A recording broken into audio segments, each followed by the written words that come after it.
Good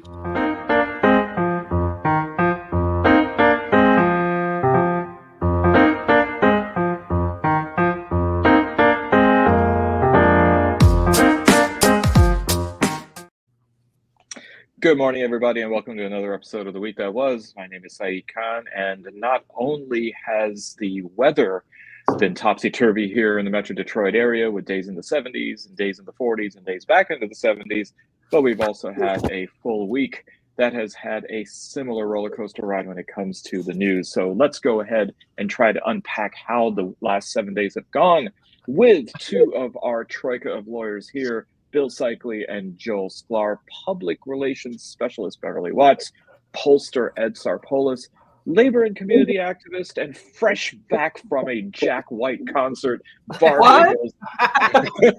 Exactly. Veteran journalist Nancy Derringer, and of course, co-founder of Deadline Detroit, Allan Lengel. So it seems as though the White House has multiple narratives when it comes to having wrongly deported an El Salvadorian national by the name of Kilmar Abrego Garcia, saying that it was an administrative mistake, and then saying, well, he was part of MS-13, and then saying that that had been adjudicated as far back as 2019, which it was not. And now it seems as though the White House is ignoring an order from the United States Supreme Court to facilitate his return. In fact, saying, well, the Supreme Court doesn't really work down in El Salvador, so therefore there's no need to do it. And I think, Alan, before we get started with the discussion, there is some pushback and backlash that Republican politicians are facing about this issue. The president of that country is not subject to our U.S. Supreme Court.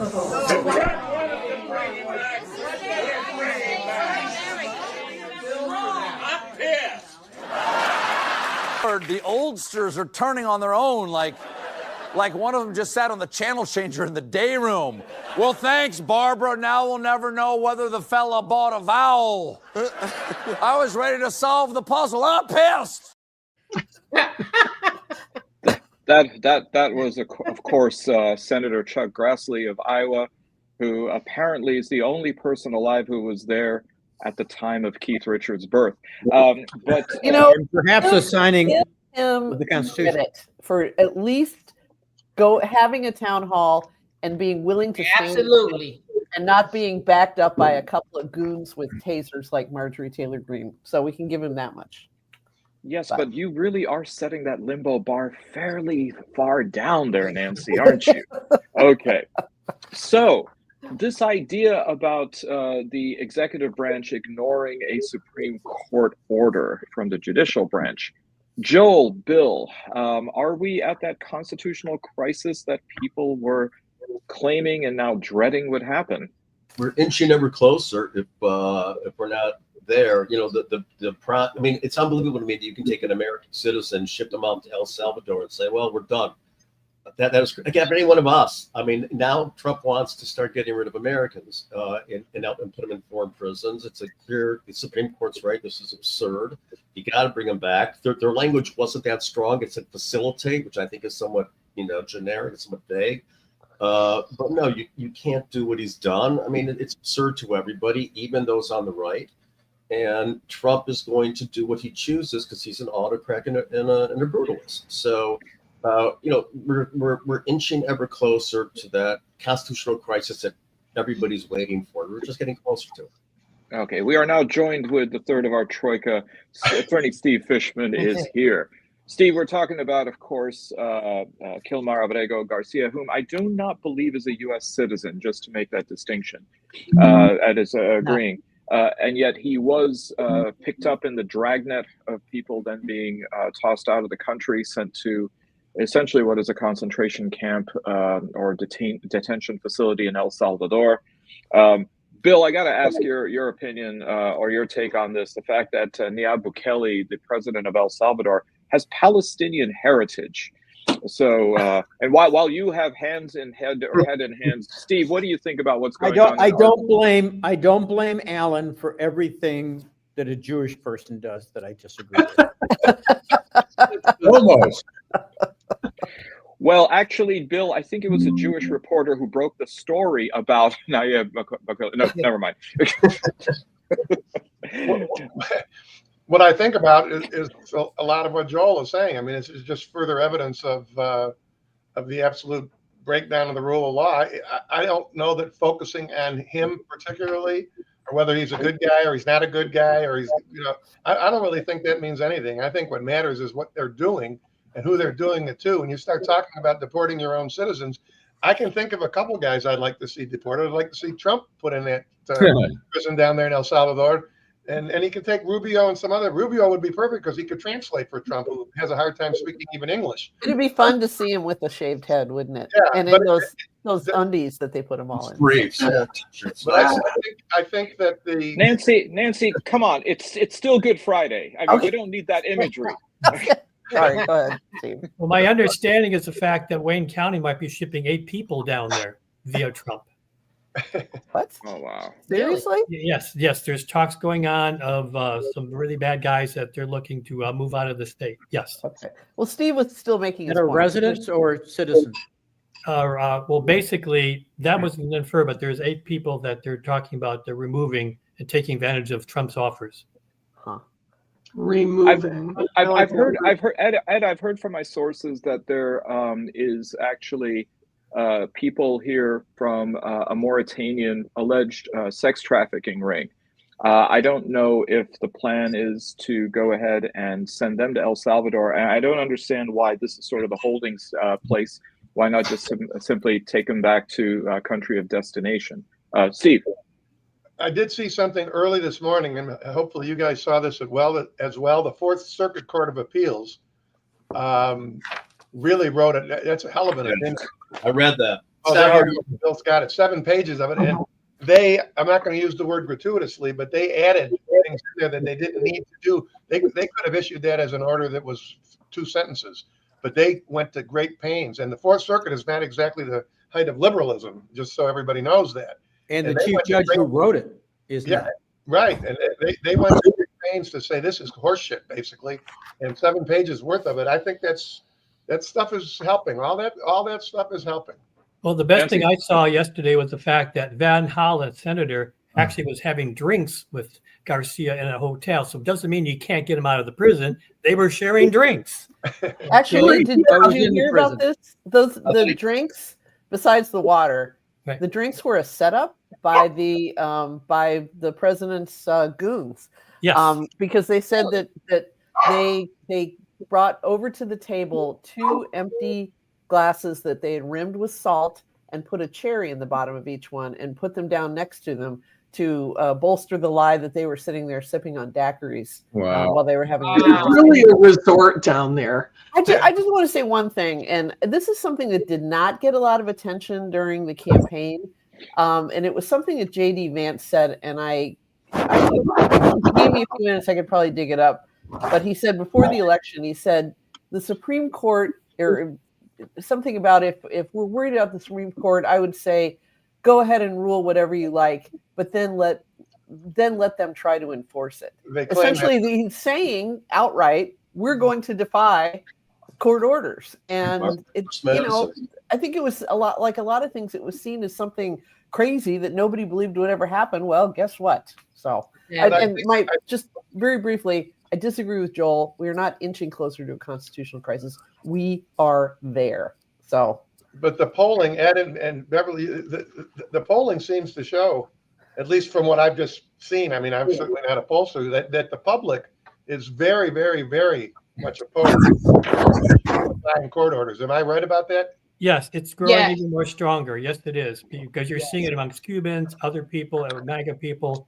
And the other thing I think would follow up to saying the fact the court might be forced, there's a little quirk in the law, that the Supreme Court can tell Congress, we're taking over your power because you're not checking and balance on your behalf. So there's the other option out there that we forget about. That's in the Constitution. The Supreme Court can take over some of the things that Congress is not doing about the president. Bill. Yeah, a couple of points that I think are really important. One, that Supreme Court ruling was unanimous. Very unusual in this day and age, especially when it's against Trump. Now, Joel's absolutely right. They use this term facilitation rather than obtain release, some other things, but they got a unanimous opinion out. I think even they're worried. But I think that Steve's point is important. The Fourth Circuit, and this opinion was written by a Reagan appointee who's a fairly conservative guy, has, if you don't mind, I'm going to read this language. And Alan, I'll send this opinion to you so you could post it on Deadline. I just think this is one of the best opinions I've written, and I've written, I wish, that I've read in a long time. And it says in the second paragraph, it is difficult in some cases to get to the very heart of the matter, but in this case, it's not hard at all. The government is asserting a right to stash away residents of this country in foreign prisons without the semblance of due process that is the foundation of our constitutional order. Further, it claims in essence that because it has rid itself of custody, that there is nothing that can be done. This should be shocking not only to judges, but to the intuitive sense of liberty that Americans far removed from the courthouse still hold dear.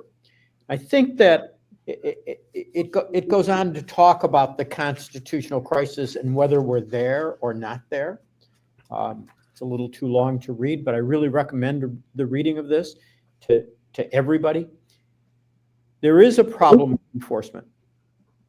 The Constitution, if the courts rule, who's going to enforce? True. I think that there's, the contempt citation that the judge has, the trial court judge is considering in this case, is going to bring that to a head.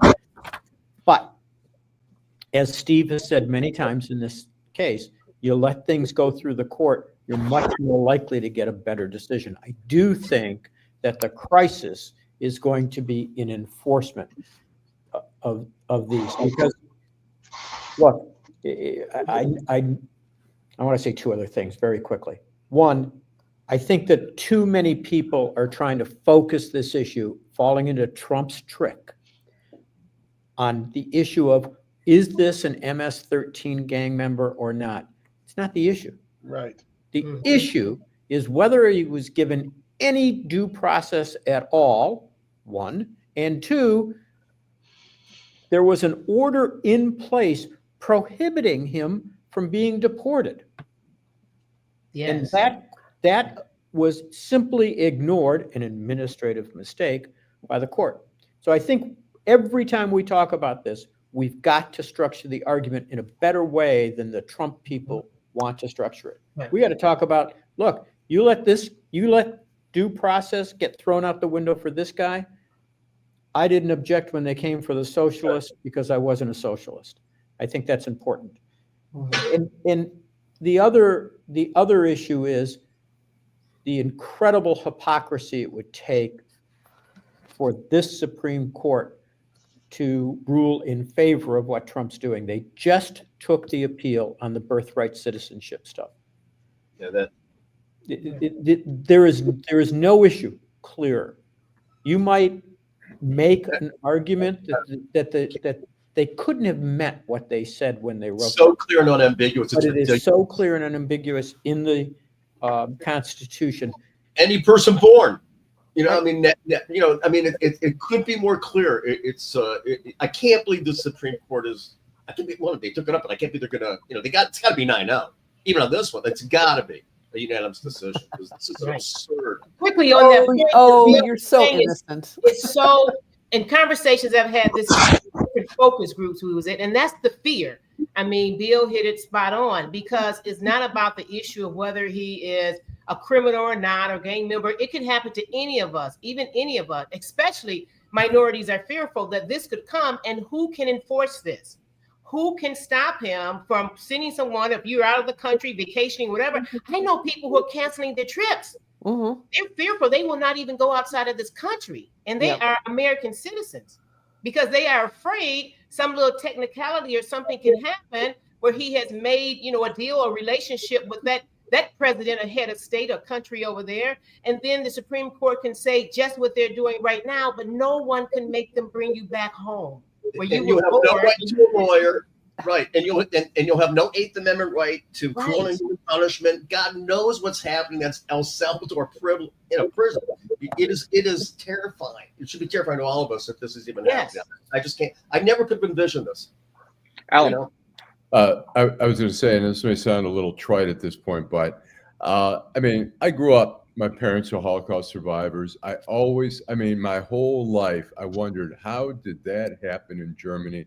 How did the people let it happen? And we see a playbook here that is so close to what Hitler did in the 30s, taking over the cultural stuff, interfering with the universities, getting rid of all the Jewish professors, telling them what they should teach. On the arts, telling them what kind of art, banning certain arts, just interfering, deconstructing the Constitution. And, I saw a quote here from Lisa Murkowski, who just said the other day, and it frightens me that she is frightened and is not doing enough. She says, we're all afraid. It's quite a statement. We are in a time and a place where I certainly have not been here before. And I'll tell you, I'm oftentimes very anxious myself about using my voice because retaliation is real, and that's not right. I mean, here's a senator. I mean, the Republicans got to step up. I would tell Lisa Murkowski it's time for her to get another job then. With Murkowski, what was starting to happen was clear to see than Russia out of her window in Alaska. Right. The very idea that the facilitation and enabling of Trump and this whole movement that, who knows, maybe it began with Sarah Palin and has moved forward. Ed, how is this playing out in Republican circles? I mean, on the one hand, it shows that polling seems to be still holding steady for Trump. But are there now rumblings? Well, there are rumblings. The problem is that you've got the House and Senate are so close with votes. The Congress and Senate are afraid that they're not going to get financing to win re-election. That's what's holding this up. Mm-hmm. Look at Pete Hegsworth this week told the Navy you got to move all books on the Holocaust, but left Mein Kampf in the library, the Naval Library. If you go on the news this morning, the only thing left out of that thing is Mein Kampf. All the other books are gone on the Holocaust. It says it all. Yeah. Crazy. So on this topic, Alan, you mentioned about universities coming under fire. I mean, Harvard University, established 1636, 140 years before this country, is now risking $2 billion in federal funding, albeit the fact that Harvard has an endowment of $53 billion, by defying administration demands. There is now a threat that not only is Trump going to direct the IRS to revoke and rescind Harvard's 501c3 tax-exempt status, but that there's also the threat from DHS Secretary Kristi Noem that the administration will reject foreign student visas for Harvard matriculates, which, I mean, that alone, I'm kind of surprised, because given the number of kids of oligarchs with whom Trump cavorts, getting into Harvard, whether they're from the UAE or Saudi Arabia or Russia or maybe even China. I mean, I don't know how that's going to play with Trump and his gaggle of friends. I'm glad they were able to open the vault far enough and rustle around in all the cash in there and find at least one pair of testicles. They're willing to, ovaries, whatever. They're willing to go after, to push back on this stuff. And I was really disappointed to see the University of Michigan knuckle under to a lot of this stuff, and a lot of other great colleges, Columbia, etc. It's like, if the lesson isn't, don't be like Lisa Murkowski and say, I'm afraid, but actually just put the pedal to the floor and ram through these people. They are paper tigers. I mean, I'm getting to this with my schmuck discussion. I'll try to keep it as light as possible, but I mean, they can fight back, and they should be fighting back. And if anybody, Harvard is the wealthiest college in the United States and probably the world. And if they can't do it, nobody can. And so do it, for God's sake. Sorry. Yeah. Bill. Yeah. First of all, I brag about the fact that I've never lost to a Harvard lawyer, because they don't know how to work hard. And you can always outwork a Harvard lawyer. They always tell you within the first 10 minutes of meeting. 10 minutes. Go ahead. 10 minutes. I've never been able to get to 60 seconds. It's incredible. Yeah, but And look, I share space with a Harvard graduate, and I tease him all the time before he can get started. I say, well, what would a Harvard guy say? Come on. But I think here, look, there are a couple of things. One, I'm proud of them. It's not, they've already taken $2 billion, but $9 billion are at stake. And while they have $50 billion, we're talking a lot of money. That's not what the play is here. Let's be realistic. Why would Trump and the Justice Department, and Nancy, I know you call them paper tigers, but the fact of the matter is there's always been an expression, be very careful before you decide to fight with the federal government. You know, okay, but the people that are filling those jobs are not, shall we say, the sharpest knives in the drawer. That's absolutely true. The Justice Department, however, is always, even under Pam Bondi, a formidable foe. Okay. But Harvard can do this, but that's not the play. The play is if they go after Harvard, even if they don't win, it intimidates the hell out of all the other colleges and universities who can't afford. And I've noticed that in a number of universities, the university presidents and boards have been silent. They are terrified to speak out. But there have been a number of faculty committees and boards that have now spoken out and said, what we need to do is create a consortium to defend all the colleges and universities. And that's how I think they ought to do it. They need to get together and say, together we shall hang, for separately we surely shall hang. Yeah. And Michigan State is leading that. Is Michigan State one of the leaders on that? Yes. Yes. Yeah. And I'm proud to be a Spartan. Go green. So am I. Go green. Go white. Go white. And if we don't pull together and do something about this, then I don't care what the intercollegiate rivalries will mean nothing, because we'll all be syncophantic. Right. No, you're right, Bill. I mean, and that's what I was going to say. That's the only way. Yes, we all applaud Harvard, and you're right in your assessment with the federal government, because they have, the power no matter who's at the top now. But the only way is to be creative, and you have to band together and ride this wave. And whether you come on the win or losing side, you've won because you've done something opposed to nothing. Right. Well, I mean, but some universities, obviously, like in the case of Harvard, $2 billion shortfall. I think that's maybe 2 or 3 hedge fund managers who graduated from Harvard Business could make up the shortfall. But the moral hazard facing smaller universities, and especially public universities, is quite real, especially when it comes to NIH funding and places from which they're just simply not going to find alternate sources of revenue that they can generate. Agreed, Saeed, but again, this is a messaging problem for our side, or for the other side, because people say, oh well, who cares if this elite school with a $50 billion endowment loses some money? This is not money to build buildings or to just fund Harvard education. We're talking about dementia research. When you look at the money they're taking away and the impact that it has, we're talking about impacting everyday Americans. The dementia in this country, because of the aging of this country, becomes such a crisis.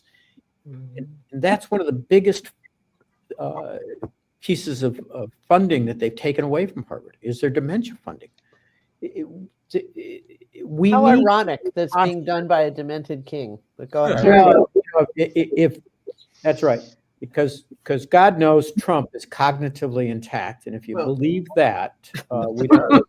He's also he'll trade $2 billion to make him the Harvard president of the university. Make him president of the university, he'll drop the challenge. Yeah. But if you look at this like an organism, which is what we are, I mean, this is just a symptom of a manifestation of a demented king. We got a mad king, and it just flows down. And so when you see a restriction in academia, that's a restriction on First Amendment rights, a restriction on dissent. It's not what we're supposed to be about. The First Amendment's supposed to be pretty damn broad.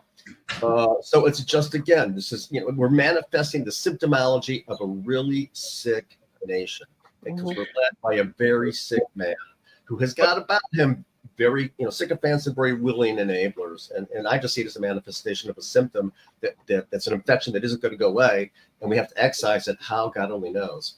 But Joel, I mean, who's enabling whom? I mean, if we can agree that he's not really smart enough to come up with these things himself, there really are people, the architects of the Heritage Foundation and the Project 2025. All the level. Well, isn't Steve Miller a graduate of Harvard, and he's pissed because he doesn't like the way they do Duke. I think he went to Duke, Ed. He went to Duke, but he doesn't like those universities. He's trying to get back to the way they mistreated him. The main architect of this attack on the universities is this guy Chris Rufo, who is basically just wants to dismantle the entire higher education system and replace it with something that's more to his liking. But he's the one who led DeSantis around by his nose and ruined this little school down there called, I think it's New College or New University, something like that. I forget what it is, but it was a nice little alternative. It was good for the alt student, shall we say, the kid who doesn't maybe fit in Florida or Florida State. They had a lot of artsy types and so forth, and now it's become like a baseball academy, basically. I mean, the first thing they announced when they took it over was we're going to start an athletics program, which they had never had before. And Chris Rufo is truly a malevolent person, and I can't wait until they roll him under the guillotine. But well, Nancy, you mentioned before, and you've added to now your repertoire of sound effects by putting Lisa Murkowski. So good on that. But Allan, you have written this week about Michigan Governor Gretchen Whitmer being in the Oval Office with President Trump when he was signing an executive order. And there's a lot of clamor going on right now, particularly in the Michigan Democratic establishment and then even beyond, about whether she was simply there to fulfill a duty on behalf of her state. She didn't want to antagonize Trump even further, given the travails facing Michigan. Others see her as a dupe, and others even see her as subjecting herself to that humiliation because she was checking the drapes and the carpet for future redecoration of the Oval in case she's running for president in 2028. So what did you find? I'd say generally it's admirable you want to reach across the aisle, but I think, the Mitt Romney case kind of highlights what Trump is about. He's like, yeah, come on, you want to have lunch? Yeah, you want to be Secretary of State? Let's talk about it. Whitmer goes there. He's not going to give her shit. He's not going to forget that she's a hardcore Democrat. He's not going to forget the things she said during the pandemic. And so she went there, and then she went there with one of the House Speaker of the House, the Speaker of the House, who then I think said stuff that wasn't even true when they talked about the Asian carp. He said, he goes, Trump's like, oh yeah, they're monsters. You were going to have to take care of them. And then the speaker says, well, Joe Biden, we couldn't get him to do anything. There was money allocated the previous year for that through the state of Illinois and Michigan and stuff like that. The stuff they were saying was just bullshit. She got caught in there. I think she didn't know she was going to end up there. So she started covering her face. That was such a dumb move. And she looked even worse. And then she looked like a cowering little kindergarten kid in the room, like, oh my God. Or like a sheep that had walked into a lion's den and said, oh my God, they're going to eat me. And so I just think it was, people applaud her and say, oh, she's out there fighting. But, it's like Bill Maher going for fucking dinner and patting himself on the back. It's like Trump is just trying to co-opt all these people into shutting up and not attacking him. That's his whole thing. But here's what he did. He gave her an Easter present. He expedited line 5. Oh, yeah. No, but I'm gonna weigh in here, and not because I'm wearing the color blue. It's just a coincidence. It's Good Friday. It's Easter time. But yeah.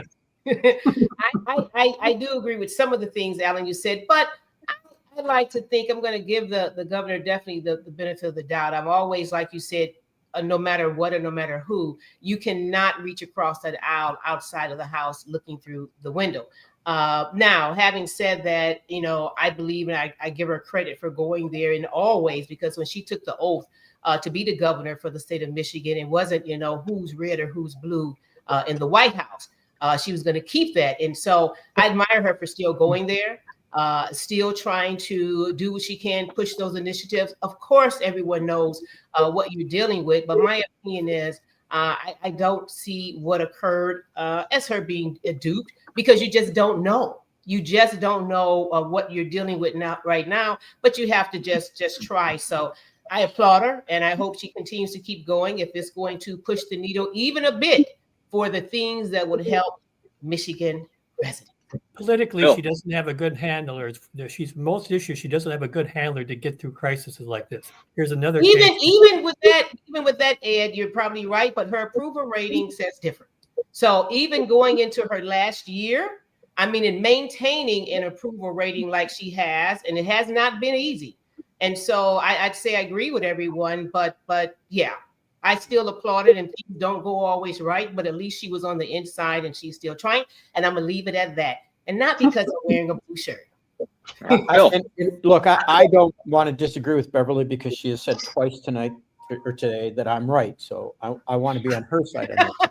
I also happen to be a big Whitmer fan. I raised a considerable amount of money for her first campaign. I like her. I think she's a good woman. I think she's smart. But you've got to look at what the purpose was for this visit to the White House. I don't think it's enough to simply say she was going there to try and help Michigan, because she got sucked into this. This was she thought it was a private meeting, and then they have this public fiasco. But more importantly, it's clear, and to some extent I'd like to support her, it's clear that she wants to become president of the United States. It is not an appropriate look for someone who wants to become president of the United States. Tell that person, yes, I support her. I'm sorry, Bill, go ahead. Yeah, it's not enough to say you want to become president of the United States, but say I don't want to antagonize Trump. Because if you want to become president of the United States, you're going to have to antagonize Trump if you want to run for president. If you want to do anything, because he plans on running again. She needs anybody who wants to be in the game in the next presidential election has got to be able to stand up to him. And I thought that, Alan, I liked your piece. I thought it was well done, well written. I agreed with most of it. However, I think the part that was missing was, if she wants to enter this Coliseum, and I think she does, she's got to be able to fight in that Coliseum. She's got to be able to stand up to Trump. I don't think she should have gone at all. I think Ed hit it when he talked about her handlers. But if you end up there, you've got to be able to say, no, Mr. President, on this one, I disagree. And Steve.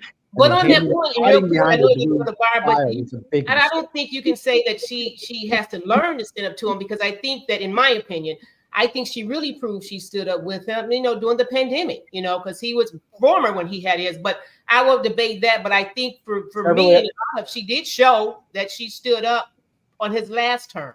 I agree with you, but she's got to be able to do it in the toughest situation, and that's standing next to him in the Oval Office.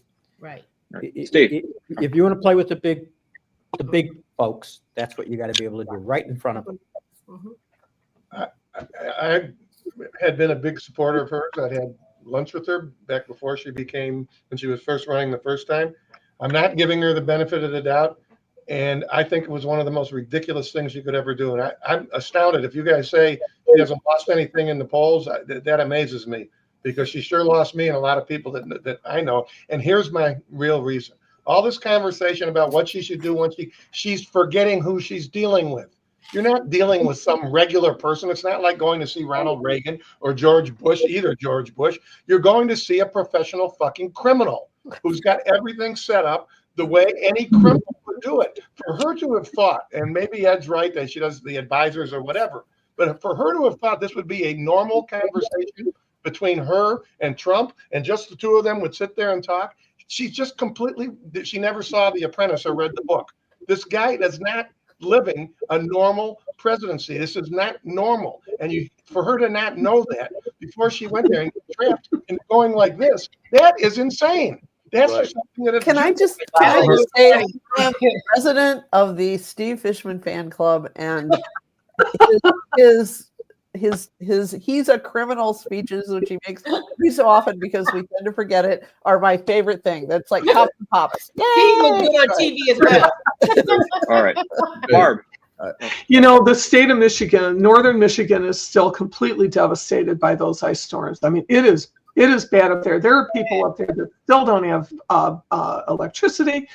The roads are still messed up. There is no money in this state to do this. But he won't help North Carolina, who is behind him. You know, can she go there and tell him that she needs money for the state? It's mind-boggling that she ever thought that it was going to come out any different. And I feel bad. I never thought she was any kind of progressive at all. I think she has exceeded my expectations as governor. I really am surprised that she is as good as she is. But it was just, and this bad look. Bad. Allan. I was going to say, when we talk about her speaking up and criticizing Trump, like during the pandemic in 2020, it's different now. As Lisa Markowski said, people are scared shitless because the guards are the rails are totally off. He's really, I mean, he's put together a team that will not challenge him. And I thought Marco Rubio might be a little bit of a sane mind, but he's just as criminal as they are. And people like Whitmer now are cowering. They're afraid of him. And they're afraid to say what they would have said in 2020 when there was still a Justice Department where there was still, something there. But now people are scared shitless. But Allan, if that's true, and I'm not saying you're not, can you blame some of the people when you look at what's happening? The person that was taken out of this country, the Supreme Court has spoken, and nobody can enforce anything. If that's true, can you blame some people for feeling that intimidation and fear? No, I understand the intimidation, but it's still, we got to all stand up and I agree up. with that. I agree with that. All right, Steve. No, I was going to say, if you can't stand the heat, get out of the kitchen. Go work at Kroger's. I mean, all of these elected officials, if they're afraid for their ass, then leave. There's plenty of people like AOC. Bernie Sanders is 85 years old. He ain't scared. Nope. You ain't report him or just shoot him. Yeah. Well, the real test of character isn't whether you're afraid. Real test of character is what you do when you're afraid. Exactly. I mean, look, I mean, even if your voice shakes, right?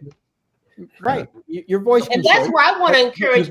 You've got to fight the fight. Exactly. And I wish more people would not be afraid, not the traditional politicians, but more people would just take the plunge. I know it's daunting. It's not a high paying job, but like I would love to see Steve run for governor. I'd love to see Bill run for the open Senate seat. I want Barb in there as the AG. I want Oh Lord, can you imagine my campaign? Here, really, I think Beverly. I think Steve's ineligible to run for governor because I think now you actually have to have a phone that tweets.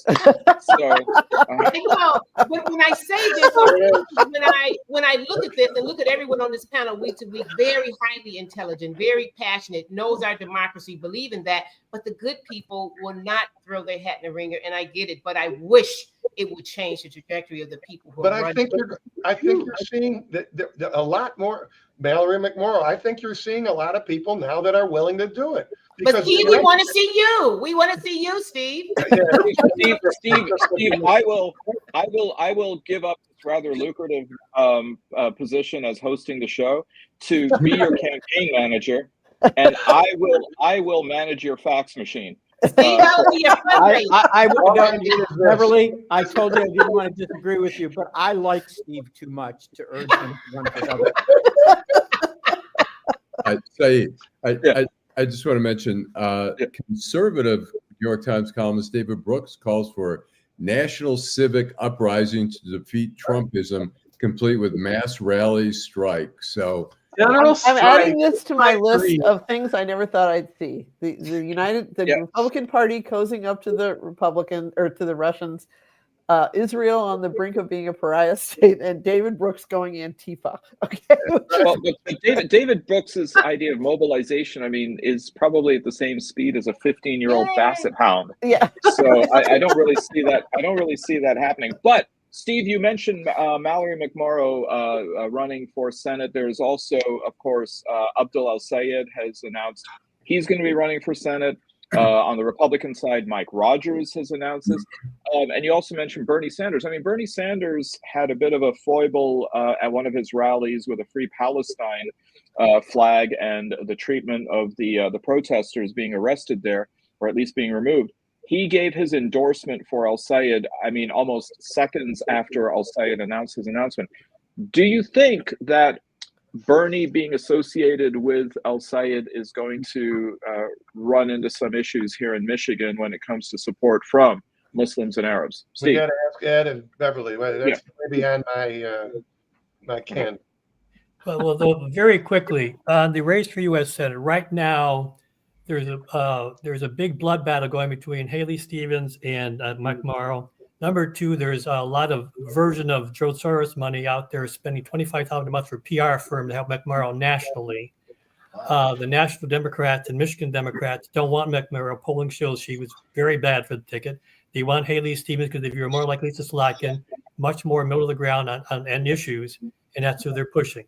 El-Sayed ain't going anywhere. The only problem that McMurrow and Haley Stevens have is the fact that Black people do not vote for women in the first run for top of the ticket. So it's going to be the same thing. LC will have an advantage in Detroit. And do you expect Haley Stevens for sure to jump in? She's already filing. She's terrible. Oh Yeah, my God. I can't go for Haley Stevens. Well, Sorry. I understand what you don't like personally. I understand. No, she's invisible. She's not invisible. But Matter of fact, the biggest supporter right now for the Haley Stevens is the Black Caucus, because of the fact she's always working in Detroit. Haley Stevens is doing that. McMurrow's not there. Okay, I talked to the money people right now. I'm talking to people on the street. The Haley Stevens right now and McMurrow is going to be the most competitive race. Right now, Haley Stevens has already got commitment of $1 million and more. McMurrow's got the $1 million. The bottom line is the fearful national fact is that they view the people that are running Hayter's campaign will be running McMurrow's campaign. That's part of their fear. All right. Bill, where's Haley getting her money from, Ed? Do you know? I mean, is she getting a lot of this conservative, the ADL money? You mean McMurrow? No, Haley. Haley, yes, she's going to go to the same people that Gary Peters did, and also Lisa Slotkin in for the money, and also establishment money are going to be funding Haley Stevens. The bottom line is money that she got to beat Levin with. Oh, that was beat Levin. Well, be honest with you, the Jewish community thought that Andy Levin was a Palestinian. Okay, they really did not want the Republican. Bottom line, Andy Levin may be running for Congress again in Macomb County. The AIPAC again will raise millions of dollars to defeat Andy Levin when he's running. She got a lot. Is Haley Stevens getting AIPAC money?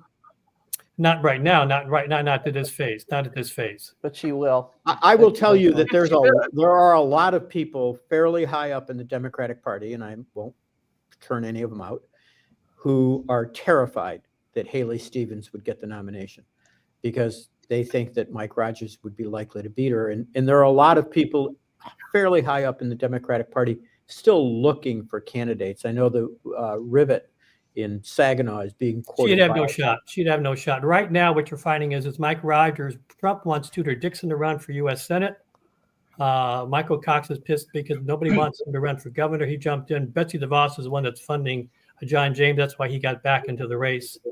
And so that's what's going on right here. It's DeVos versus Trump and the interstate going on. And right now in the 10th congressional, you're going to have a mixture of people on the Republican side. You might see locally guys. Mike Bouchard's son may be running in the 10th congressional for Congress coming up. There's also Tim Grimal, the mayor of Pontiac, declared for the 10th too. He's going to have a trouble with he got most of his money from unions the last time he ran, and he still lost for Congress. The question is, will unions back him again? Huh. Okay. There's also the issue of Michigan 13, and it looks like Adam Hollier is going to make another bid against incumbent Sri Tanadar. The third time's the charm, I guess, huh? Well, I mean, bottom line, I've talked with him. His difficulty fact is he thinks every race has been rigged to take him out. Okay, he gave up a $300,000 a year income, told his wife, "You've got to pay the bills." He's running again because he's convinced he's being screwed each time, and he hasn't been able to convince that it's all about him. It's not about the voters and who they were looking for. Wow. Sri Salander, right now, Sri Salander, despite spending $400,000 to build his image, has increased his support in the Black community because they're seeing him everywhere. If you do bullying the Black community, he's very everywhere. Whether you like him or not, he's already building a case. About Sri Salander, the impression I got talking with him, he may only run at most one more time and then he's gone. Yeah, I agree with Ed on that point, and the other point I may disagree on the last one. You said that the Senate seat in Detroit area, the ones that I've been talking to in these groups, no, you're right. They're looking at, because what's in the time is now. We don't have a Black candidate, representing us for the congressional, and they've stated the same for the Senate.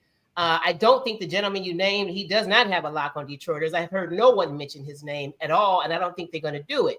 I think with the Democratic Party now internally, especially with the Detroiters and Southeastern Michigan, they're having that discussion internally with the Democratic Party because they do need to have that discussion. That way it's going to be ready marching into this year as united, because there are some things that Detroiters feel, who are longtime Democrats, that they feel their voices haven't been heard and their candidates have not been represented and stepped up for it within the party. So I think that discussions are going on now, but I think when the smoke clears at the end of the day, they'll be ready. Detroiters will be getting behind a candidate, and I think you're going to be. Beverly, the problem I have, Beverly, the three people that determine who the Blacks pick as candidate are still be controlling the process. They control the money, and they'll decide whether the Black community says who they want. That's not going to change. It's Warren Evans, and there's another person, I won't mention her name, who control the process. And that's not going to change because the people in Detroit do not control the purses. Exactly. But I think I disagree with you on the people you said who control things. And I think, in the next election, you're going to see, just like you've seen in the past. That's just my opinion. I have a question for Ed. Do you think Gilchrist would have a better shot running for Senate than governor? Alan's always concerned for Garland Gilchrist. Well, I'm curious. Garland Gilchrist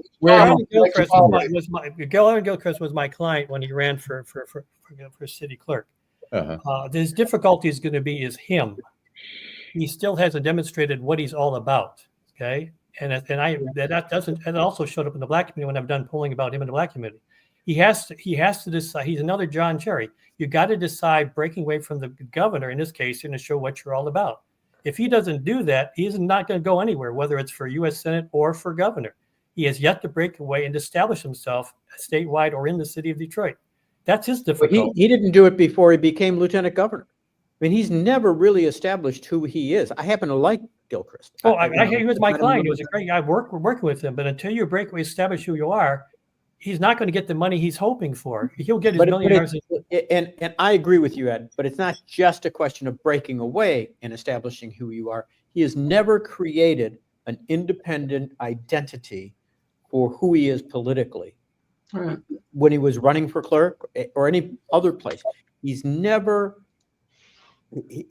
asserted himself as to who he is, in my opinion. Well, if he does, then he's going to have a good nice shot. guy, but if that's not enough. No, I liked him. He worked hard when it was working. For those, Beverly, John Graves was his biggest supporter on him. We worked with John Graves. I worked for John Graves for 20 years. He had a good team. That's fading away. The problem is right now, Garland Gilchrist, he needs a new team around him to give him direction. Right now, he's yet to have that set up for him. What do you see in the mayor's race in Detroit, Ed? A lot of sleep, a lot of people not going to the polls. The business community has let it know the fact that they don't see Duggan left because he knows there's no money left to come to Detroit from business community or the Fed. And business community is saying is right now they're going to hold their nose and give Mary Sheffield some money because the fact she believes that she'll get through the thing. Right now, the only contender to Mary Sheffield is only because of name recognition is Chief Craig. Jonathan Kinlock is totally in debt. He's not going to get money. Todd Perkins is spending money to difficulty, still not name recognition. Chantel Jenkins, we're still waiting for her to do something. Fred Durhal does not have the money. So the bottom line right now, the business community is putting out the word on the street. If there's no candidate out there that shows that they can raise money or do something as Mayor Sheffield, they will hold their nose. Okay. And right now, if you're looking for a second place finisher, Chanel does not get going.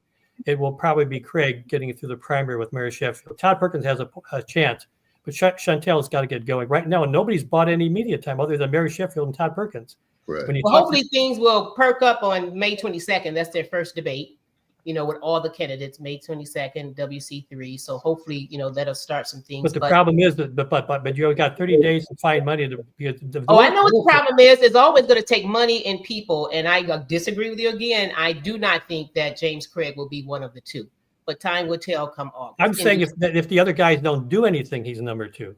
They can do something. All they have to do is really breathe and wake up. So yeah, I can tell you, in Detroit, with the limited people that people say the polling that they vote, I do not believe James Craig is going to be one of the two. So we'll see. Well, we're all hoping that, Beverly. What I'm saying is, right now there isn't enough energy out of the other candidates. I hear you.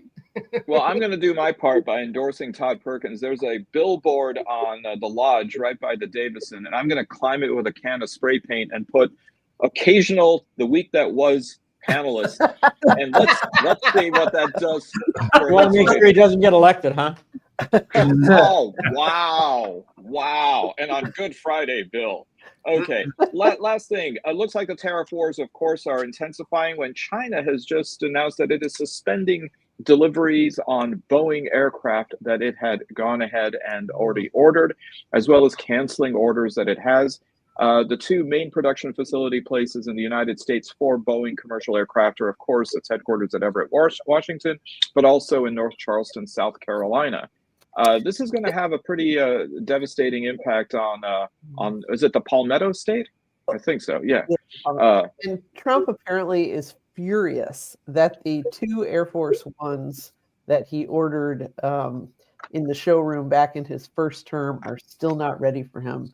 And I think this is hysterical. I mean, if it's going to essentially put those on the back burner yet again. Well, I think every time they're getting ready for delivery, Nancy, somebody goes up there and lets the air out of the tires. Well, and the New York Times reported that he was he deputized Elon Musk to lean on him, and one of the things he suggested was maybe all the people who work on this plane don't have to have like the top security clearance and so forth. So I'm just hoping there's one person who will only lightly screw in the bolts holding down the executive toilet. And, at some point it'll just be, turbulence, the morning poop, and, and there we go. So, well, the biggest problem for Boeing is the fact that China's cut them out. Mexico has cut them out. Yeah. And the problem, what U.S. problem, the fact Boeing is part of the military base. If people are not buying military jets from U.S., we got to find more money to fund our development of our own aircraft. Yep. And Boeing right now is being shut out of the military buying and parts and everything. So it's more than just Canada. There you go, Steve. I think going back to the China-United States thing, I think we've talked about this before on this show. You have basically a schoolyard bully against a guy who is a lot more than a schoolyard bully. We don't have to agree with him, but if the ability to take over a country in the manner in which he has done, this is a very tough guy. And the more Trump thinks he's going to be able to bully Z, that's to me a little nonsensical. And I think we're seeing that. We do whatever we do. He turns around, really? I got something for you. And this latest thing is a pretty significant thing. Don't you guys agree? Yeah. That they're not going to ship that stuff? Yeah. It's a big deal. So they know I think in all honesty, they would prefer to have the bilateral trade relationship with the United States because they make money that way. But he wants to keep screwing them. You're going to see more and more things just like this, in my opinion. And so, Steve, you're talking about people mad about a plane. Imagine all these women out here who spent thousands and thousands of dollars on these designer bags only for them to come out and say. Well, the only thing that might do right now, Z has a marital affair problem going on in China, and also the fact that his family's found to have been stealing millions of dollars. And there's a military problem. So Z is being strong, but that's also like our good friend in Israel. He's trying to keep his job. Right. Yeah, but actually, Ed, Xi's kryptonite is a picture of Winnie the Pooh. because apparently the comparisons of Winnie the Pooh next to a picture of Xi Jinping really discombobulate him. So I've actually told friends who are traveling to China, make sure you don't have anything from the 100 Acre Woods on your phone. Allan. As I say, and you guys may know this better, but I think, what I've been explaining, what I've read something about our bond market is that China owns a lot of our, a lot of bonds, Japan, and they basically said, look, if you keep fucking with us, we're going to trade in and cash in, and you guys are going to be fucked. Or if the bond market the interest rates keep going up, people in the stock market are going to say, screw that. The stock market is going to crash. People are going to buy bonds. And so there's a lot of leverage there for Trump to back off, because he can fuck up this economy in a way that some of the economists are talking about depression, not recession. Mhm. Well, the last question I have, Ed, for you is, he's now really putting a lot of his anger toward Fed Chairman Powell. Is this because he's looking for a scapegoat, or is it really because he has some ideological differences with him on monetary policy? All the above. Okay. Fair enough. Okay, Allan, let's go to our final segment.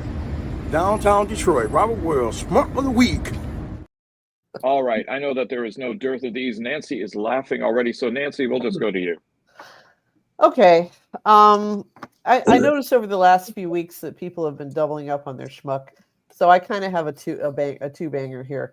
I was watching the fallout from the space flight with Jeff Bezos' girlfriend, her girlfriends, and followed a day or two later by the RFK Jr.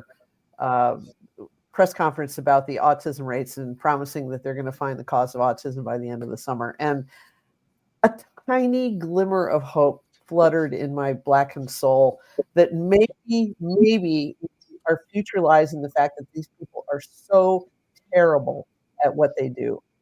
Whoever let Katy Perry say, put an ass in astronaut before she went up, and Bezos' girlfriend talking about, we're going to be in full glam and we're going to get our lashes done and then we're going to go up in space. It's going to be so cool. And then letting Gayle King step off and lecture people for criticizing it because you haven't been to space. I've been to space. You go to space and then come back to me and tell me that stuff. And it's like, I mean, it's like Meghan Markle trying to appear relatable by tearing up little flowers in her gazillion-dollar kitchen and pretending to be a social media influencer. It's ridiculous. Then for RFK to talk about this autism study, which is it's certainly news, and then to go off on this sort of freestyling rant about how people with autism are never going to pay taxes, they're never going to write a poem, they're never going to fall in love. It's like all the people who might have been a willing audience to hear what you have to say just tuned you out, because autism is a spectrum. There are millions of people who have autism who are capable of writing poems and falling in love and certainly being, paying taxes. So their comm strategy is terrible, and it's an important skill to have in today's world. And so I'm just saying, Jeff Bezos, the man who looks like a human penis, and RFK Croaky, those two are probably hold the schmucks of the week, but it's the whole lot of them. So rant over. Well, RFK can fuck all the way off with that autism. Yeah. RFK Jr. can. Yeah. Did you see the meme going around? What's the difference between RFK Jr. and an autistic kid? What? An autistic kid has a family who loves him. Well, I know.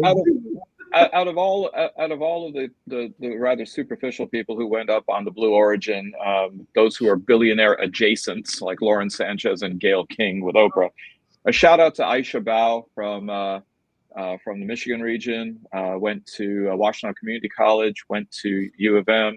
Aeronautical engineering. Really was the one person there who was an astronaut, not a space traveler, as the rest of them have been decategorized besides the obvious PR advantage of taking up your somebody who actually knows what they're doing up there. What was the point of taking them up for an 11-minute flight? I mean, it's up and down. It's like, what was she supposed to do? Like have a very brief lecture on space travel at the peak of the hop? I don't know. Well, I think it was kind of a bachelorette party for Santos.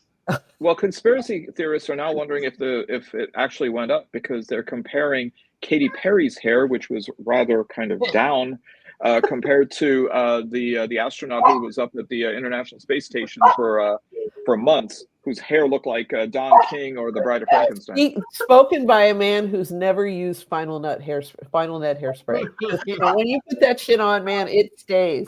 Okay, Nancy, remind me never to play Truth, Lie with you. Okay, Steve. My schmuck of the week is Marco Rubio.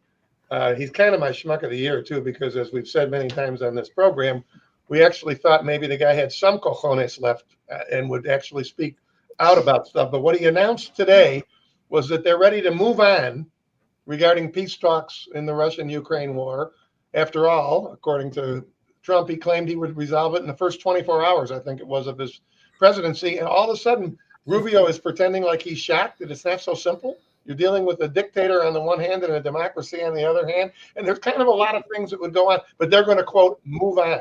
And that to me, when I saw it in the newspaper, I was like, are you fucking kidding me? You're moving on after, what's it been, 6 weeks, 2 months? So he wins. He's close in my schmuck of the year, but he's definitely my schmuck of the week for A, saying it, but for B, allowing himself yet again to be used by the administration and to further, tarnish whatever reputation he had before. So Marco, it's you. Isn't Steve though? Can't you admit to a little bit of kind of Schadenfreude over seeing his eyes these days? That dead eye look that he has, so that the soul has left his body, right. And he's just kind of this zombie look. It's just. He's fascinated of himself at a molecular level, but he still goes in. I thought that all started when someone spiked his water at the State of the Union rebuttal. Oh yeah, when he was yeah. Beverly. Yeah, I'll make it cute and quick because this is Good Friday. Mine is real light. Going back to Harvard, applauding them again. But my schmucks are the similar institutions who did not turn around and look at that framed mission statement on their wall. You only get a couple times to stand tall for what you truly believe in. I think they missed the mark when they did not look at that and really said, okay, we're not going to be afraid, won't be intimidated. I mean, you didn't even... You folded it up so quickly, you didn't do the research. So those are my smokes, because at some point you got to take the moment will come and you got to be there for that moment. And I think they missed the boat, and they should take the frame mission statement off their wall because they are my smucks of the week. That's it. There you go. Ed. I'll make it local. Will Smith felt that he's embarrassed by the fact that he took that $44 million. Did he only made $44 million, or that he made too much? Well, no, the point is he's stealing the money, but he's embarrassed. He was embarrassed. He's ashamed. He's ashamed and embarrassed. Okay. Who? The guy who didn't conserve the money from the Conservancy. Yeah. $4 million. He's now. They included in a sentencing memorandum by the defense attorney. That guy. Saying that he told. That he told the investigators that he was ashamed and embarrassed by it all, and he'll never do it again. Well, he's never going to have a fucking chance to steal. Hey, Steve, that's not one of your clients, is it? No. Gerald Evelyn has him. Okay. I heard he's also been slapped or sentenced to getting slapped in the face by Chris Rock, but that might be a bit out, right? Will Smith. Yeah. Barb.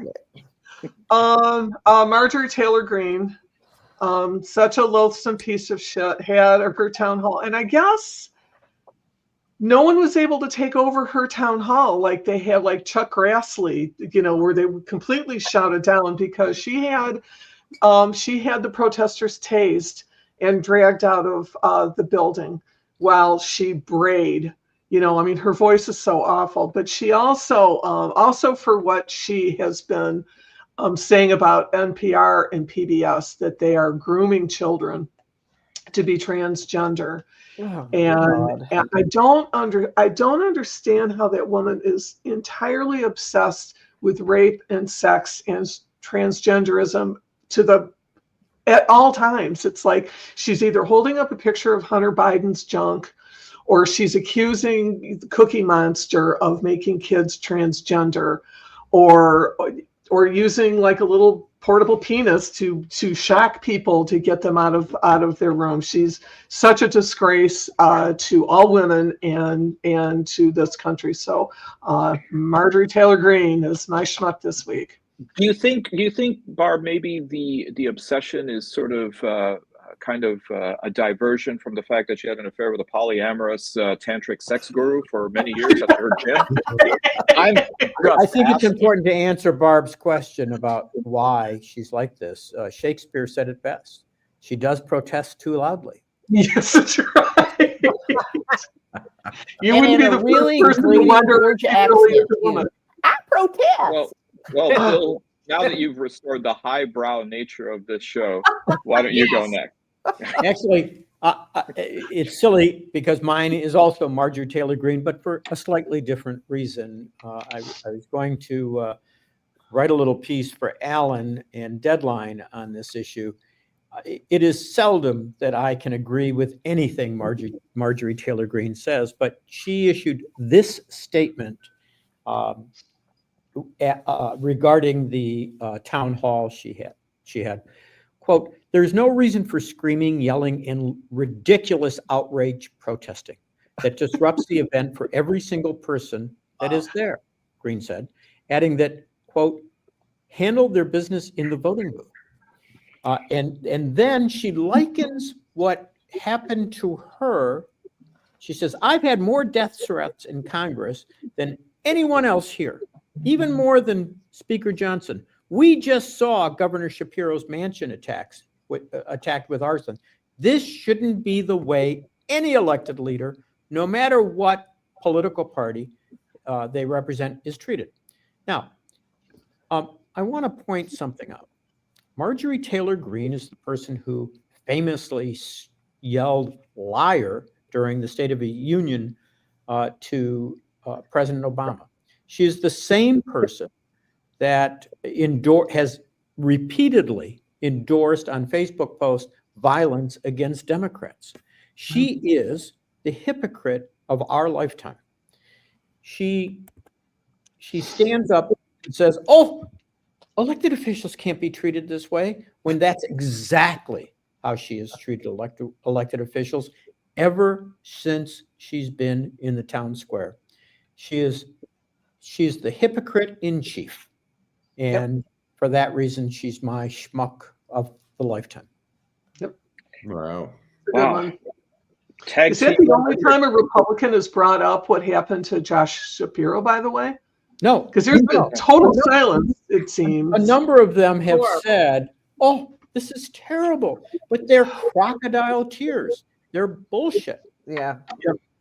No, actually, they are bringing it up because now they're thinking that Cody Ballmer, the suspect, had also said things that seem to be in alignment with Joe Biden. So they're kind of putting it on that.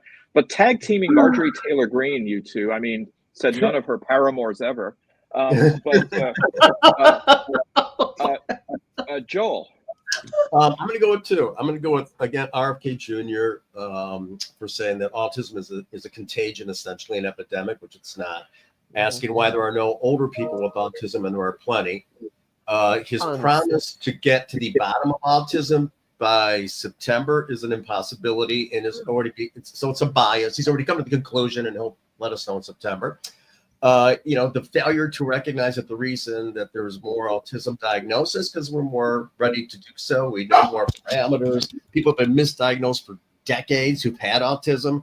It's all about vaccines. It's all about vaccines. Yeah, again, there are toxins and there's no genetic whatever. So that guy drives me nuts. Also Trump, just for being he's a paper tiger. I mean, he makes these threats that he's never going to carry out. It destroys people. and he's now trying to make these individual deals. Any deal he makes is never going to be worth what it's already cost us. We've already lost more than we'll ever get back in any goddamn deal that he could make. So he is my schmuck for that particular reason. All right. To say about, just to add about autism, I think some of this people say that we're just more aware of it, and so we're able to, That's why it's diagnosed. ADHD was diagnosed. Diagnosis. We become more aware. We give them labels. We give them parameters. The DSM. Here's what you need. And there's a spectrum. There's very functional. Asperger's syndrome. All sorts of things are going on here. I have a friend who works in the tech industry, and he says that a lot of the people are like, what are you on the spectrum? Like they kind of take pride. They're all geeky and they're like, oh yeah, well, I'm like this on the spectrum and that. So I think people are becoming more and more aware of it. So is there something in the environment? Who can say, but and you can't trust this. I don't trust the CDC. So when I hear something from the CDC, 1 in 31 children, I'm not believing it. I have lost faith in that institution because of Trump. And that was something that was the CDC was the gold standard. I don't buy anything that's coming out of there. And it's, I don't know who is, but that doesn't make any sense to me what he's claiming. If you haven't already, you should go back and watch the old HBO show Silicon Valley, which definitely leans into this whole idea about autism diversity and spectrum diversity on the show. Mike Judge produced. Allan. I'm like, wait a minute, I just did mine. No, my person is Lisa Murkowski. Again, stand up. Look, people are relying on the leaders to stand up, and the leaders are saying, we're afraid. You don't know what it is. I mean, she's a legacy in Alaska. She's got supporters, and she's worried about Trump. Well, as Nancy said, and Steve, get a new job. Get the hell out of there. We need people who are going to stand up and represent us. Nobody voted for Trump to, disobey the Constitution, to do all the things. They said, we want cheaper prices. We want this or that. I can't imagine, except for, the core of core, wanted him to be a fascist. And, there we go. All right, so I've got a couple here. First of all, one schmuck of the week has to go to Vice President J.D. Vance for breaking the college football championship trophy at the White House. Did you see his soul leave his body? That was one of my favorites this week. Yeah. British tennis star Harriet Dart, after she asked the chair umpire to tell her opponent to put deodorant on mid-match. She was playing French player Lois Boisson, who won the match in straight sets 6-0, 6-3 at the Billie Jean King Cup at Bratislava, Slovakia. So who's the stinker now, Harriet? But my real schmuck of the week has to go to WJR, 760 AM, for terminating Guy Gordon. This after Guy Gordon agreed to a 60% pay cut, and I'm sure it was probably not WJR alone; it was Cumulus Media. But Guy Gordon was a decent guy, is a decent guy, a decent person on the show. I know this probably jeopardizes my chances of getting onto that Putz Paul W. Smith show, but who cares? And if they were really looking at saving some money, why not get rid of a real weighted down anchor like Mitch Albom, who I'm sure really contributes anything to the show or to the network. But Guy Gordon was one of the good ones. So WJR, for making that stupid decision, you're my schmuck of the week. By the way, he is going to come on our show. There you go. Who, Guy? Or Mitch Albom? Guy. Oh, okay. No, Mitch I'm Albom. looking forward to meeting Mitch Albom. I'm not available the week Mitch Albom comes on. Oh no, you have to be. The only thing, Bill, is are you going to carry the scythe or are you going to carry the scimitar when he comes up? So, all right. I have my bare hands. Bill, you don't show up, he's going to have to just put your picture up. Put up the whole time. Oh man, Beverly's now goading. Okay, well listen, thanks again. Beverly, I thought we were friends. We are. Come on. We are. And these are the holy hours. I mean, it's noon to 3. It is. That is. You know, there can only be one crucifixion per this 3-hour block. Anyways, thanks again for a great week and a great discussion. Thank you, Steve Fishman. Thank you, Joel Sklar. Thank you, Bill Seikaly. Thank you, Ed Sarpolus. Thank you, Beverly Watts. Thank you, Barb Ingalls. Thank you, Nancy Derringer. And of course, with last word always, Allan Lengel. Drive home safely. A peaceful Passover and a great Easter weekend to you all, everybody. Take care. And there goes Fishman. Yep. Just I was out going of to be